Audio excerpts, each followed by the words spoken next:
Sixième chapitre. Le Dhyana Yoga.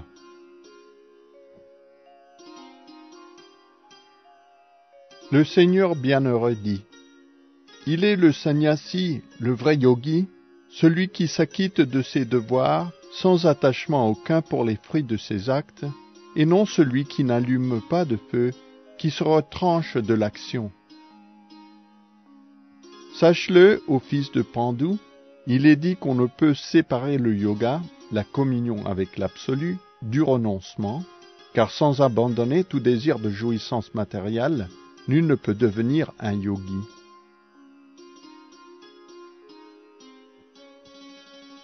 Par l'action, progresse le néophyte qui emprunte la voie du yoga en 8 phases, alors qu'il s'agit, pour le parfait yogi, de cesser toute action matérielle. C'est ce qui fut établi. Il sera nommé du nom de parfait yogi, celui qui, rejeté tout désir matériel, n'agit plus pour le plaisir des sens, ni pour jouir des fruits de ses actes. Le mental peut être ami de l'âme conditionnée, comme il peut être son ennemi. L'homme doit s'en servir pour s'élever, non pour se dégrader. De celui qui l'a maîtrisé, le mental est le meilleur ami. Mais pour qui a échoué dans l'entreprise, il devient le pire ennemi. Qui a maîtrisé le mental et ainsi gagné la sérénité, a déjà atteint l'âme suprême. La joie et la peine, le froid et la chaleur, la gloire et l'opprobre, il les voit d'un même œil.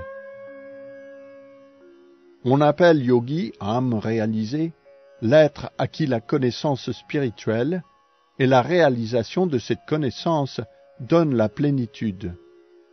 Il a atteint le niveau spirituel et possède la maîtrise de soi. D'un œil égal, il voit l'or, le caillou et la motte de terre. Plus élevé encore, celui qui voit d'un œil égal l'indifférent, l'impartial, le bienfaiteur et l'envieux, l'ami et l'ennemi, le vertueux et le pécheur. Le yogi doit toujours s'astreindre de fixer son mental sur l'être suprême. Il lui faut vivre en un lieu solitaire, toujours rester maître de son mental, libre de tout désir et de tout sentiment de possession. En un lieu saint et retiré, il doit se ménager, ni trop haut, ni trop bas, un siège d'herbe coucha, recouvert d'une peau de daim et d'un linge d'étoffe douce. Là, il doit prendre une assise ferme, pratiquer le yoga en maîtrisant le mental et les sens, fixer ses pensées sur un point unique et ainsi purifier son cœur. Le corps, le cou et la tête droits, le regard fixé sur l'extrémité du nez, le mental en paix, maîtrisé, affranchi de la peur, ferme dans le vœu de continence, il doit alors méditer sur moi en son cœur, faisant de moi le but ultime de sa vie. Ainsi, par la maîtrise du corps, par celle du mental et de l'acte, le yogi, soustrait à l'existence matérielle, atteint ma demeure, le royaume spirituel. Nul ne peut, ô Arjuna, devenir un yogi s'il mange trop, mais aussi trop peu, s'il dort trop, mais aussi trop peu. Qui garde la mesure dans le manger et le dormir, dans le travail et la détente, peut, par la pratique du yoga, adoucir les souffrances de l'existence matérielle.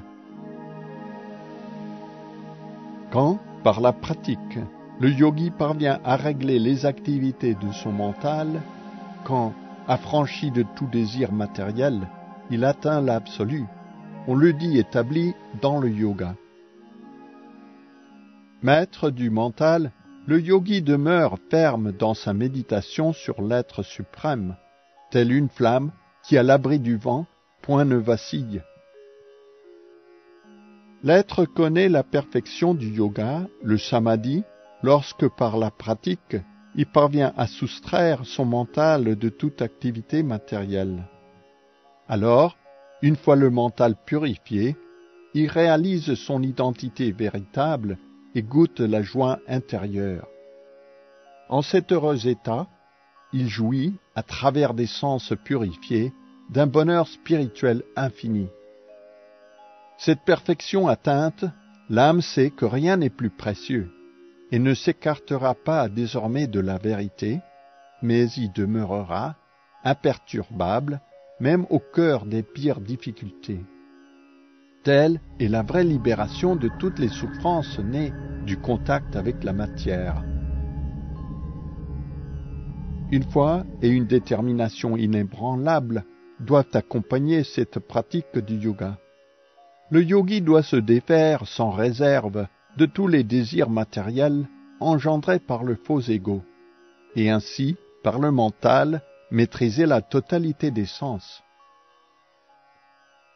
Animé d'une ferme conviction, il doit s'élever progressivement par l'intelligence jusqu'à la parfaite concentration, et ainsi fixer son mental sur l'être suprême, sans plus penser à rien d'autre. Où qu'il soit emporté par sa nature fébrile et inconstante, il faut certes ramener le mental sous le contrôle du moi spirituel. Le yogi dont le mental est absorbé en moi connaît sans conteste le bonheur ultime. Ayant saisi qu'il participe de l'absolu, il est déjà libéré. Serein est son mental, apaisé ses passions. Il est délivré de tout péché. Établi dans la réalisation spirituelle, purifié de toute souillure matérielle, le yogi jouit du bonheur suprême que procure l'union constante avec l'absolu. Le vrai yogi me voit en tous les êtres et tous les êtres en moi. En vérité, l'âme réalisée me voit partout. Qui me voit partout et voit tout en moi n'est jamais séparé de moi, comme jamais non plus je ne me sépare de lui. Le yogi, me sachant un avec l'âme suprême, sise en la multiplicité des êtres, m'adore et en moi toujours demeure. Le parfait yogi ou Arjuna voit, à travers sa propre expérience, l'égalité de tous les êtres, heureux ou malheureux. Arjuna dit: ce yoga que tu as décrit en peu de mots, ô Madhusudana, je ne vois point comment le mettre en pratique, car le mental est capricieux et instable. Le mental, ô Krishna, est fuyant, fébrile, puissant et tenace. Le subjuguer me semble plus ardu que maîtriser le vent. Le Seigneur bienheureux dit: ô Arjuna aux bras puissants, il est certes malaisé de dompter ce mental fébrile. On y parvient cependant, ô fils de Kunti, par une pratique constante et par le détachement. Pour qui n'a pas maîtrisé son mental, l'œuvre de la réalisation spirituelle sera difficile. Mais pour qui le domine et guide ses efforts par les moyens appropriés, la réussite est sûre, telle est ma pensée. Arjuna dit: celui qui, après avoir emprunté avec foi le sentier du yoga, l'abandonne pour n'avoir pas su détacher du monde son mental, et qui par suite n'atteint pas la perfection spirituelle au Krishna, quel est son destin? Se détournant ainsi du chemin de la réalisation spirituelle, au Krishna aux bras puissants, ne périt-il pas, comme un nuage se dissipe, privé de tout refuge? En ce point gisent mes doutes, ô Krishna. Veuille, je t'en prie, les dissiper complètement, car nul autre que toi ne le peut. Le Seigneur bienheureux dit: ô fils de Pritha, pour le spiritualiste aux actes heureux, il n'est de destruction ni dans cette vie, en ce monde, ni dans l'autre. Jamais, mon ami, le mal ou l'infortune ne s'empare de lui. Après des années sans nombre de délices sur les planètes, où vivent ceux qui ont pratiqué le bien, celui qu'a vu faillir la voie du yoga renaît au sein d'une famille riche et noble ou vertueuse. Il peut aussi renaître dans une famille de sages spiritualistes. En vérité, il est rare, ici-bas, d'obtenir une telle naissance. Là, au fils de Kuru, il recouvre la conscience divine acquise dans sa vie passée et reprend sa marche vers la perfection. En vertu de la conscience divine acquise dans sa vie passée, il est tout naturellement porté vers la pratique du yoga, parfois même à son issue. Désireux de connaître le yoga, il transcende déjà tous les rites scripturaires.